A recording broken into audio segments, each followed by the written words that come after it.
Baada ya mchezo wa tarehe 2 kati ya Simba Sports Club dhidi ya Mashujaa katika uwanja wa KMC Complex umeacha maswali mengi kwa washabiki wa soka, wapenzi wa mpira na wengine mbalimbali, kila mtu akihoji kunako mambo mbalimbali. Wengi wakisema kuwa kuna upangaji wa matokeo, wengine wakisema kuwa Simba Sports Club anaweza kuwa mkubwa zaidi ya shirikisho la mpira wa miguu TFF, au wakisema kuwa viongozi wengi ni wa TFF. Kila mtu akichambua lake kutokana na huo mchezo. Huo mchezo umekuwa na mambo mengi.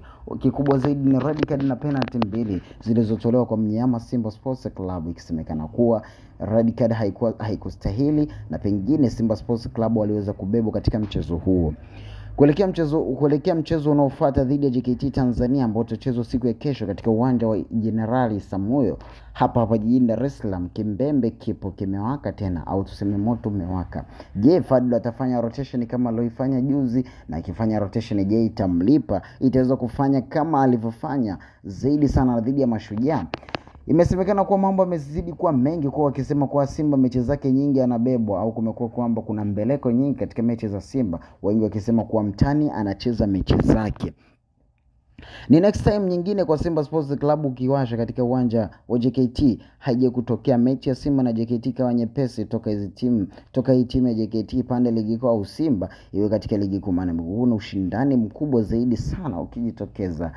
Kupitia media mbalimbali, msemaji wa JKT Masawe Bwile alizungumza kuelekea mchezo huo akisema kuwa hawana huruma na mtu yoyote, kipigo kiko pale pale, akizungumza kuwa kichapo cha kizalendo katika uwanja wa Jenerali Samuyo hakikwepeki zaidi sana.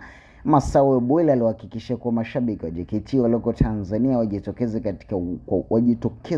kwa wingi kuipa support timu yao siku ya kesho ili waweze kumkaanga mnyama katika dimba la Isamuyo General, akiwaomba mashabiki wajitokeze kwa wingi, akihakikisha ushindi kwa huko pale pale. Mnyama Simba Sports Club lazima afe. Kocha Fadlu Kalatani tena kuhakikisha kuwa anafanya makubwa ili timu yake uweze kurudi kileleni au uweze kusaka alama.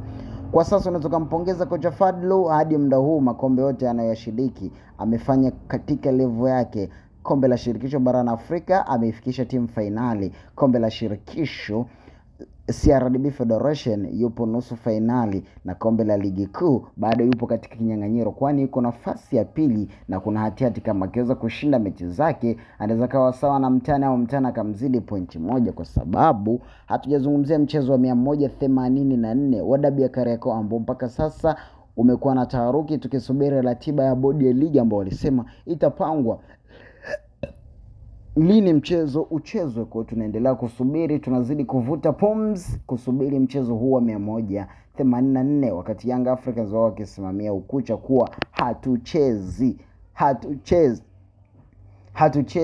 Mashabiki wao wakisimamia ukucha kuwa wao hawachezi mchezo. Je, itakuwa hivyo? Ni swala la kusubiri, kwa sababu kila kitu nasema kipe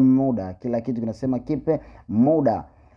Yes, Simba Sports Club atakuwa tena dimbani katika uwanja huo wa Jenerali Samuyo kuzisaka alama 3 tena. Saizi yuko anaongoza ligi kuu ni Young Africans akiwa na pointi zake 70 kileleni pale, akiwa amecheza mechi zake 26 pekee. Simba Sports Club dimbani tena akiwa tayari amecheza mechi 23. Ni mchezo wake mwingine tena dhidi ya JKT Tanzania. Ni nini mbele ya Fadlu? Ni rotation atakayoifanya tena, au atakuja na makubwa na kuibuka na ushindi?